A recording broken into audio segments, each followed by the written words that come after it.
Ay, sorry, di ako nakikipagkaibigan sa ganyang muka. Ew! Sama ng ugali nito. At least maganda ako. Eh, ikaw? Pangit ba talaga ako? Uy, Scarlett, sabay na tayo kumain ng lunch. Sure, saan? Ako na lang sabay mo kumain, wag na si Scarlett. Ako na bahala sa lunch mo for the whole year. Walang iya ka, Ashley. Aagawin pa sa akin yung crush ko. Sige na, gusto mo bilan pa kita ng car? Car? Sige, sabay na tayo kumain, Ashley. Sorry, Scarlett. Sorry, ako pinili niya.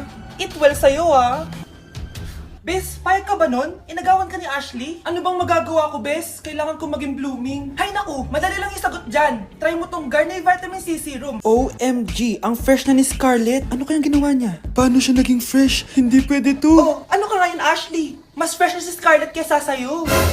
Scarlett, pwede ba tayong sabay kumain ng lunch mamaya? Che, di na kita kailangan. Humanda ka na, Ashley. This is the beginning of my revenge.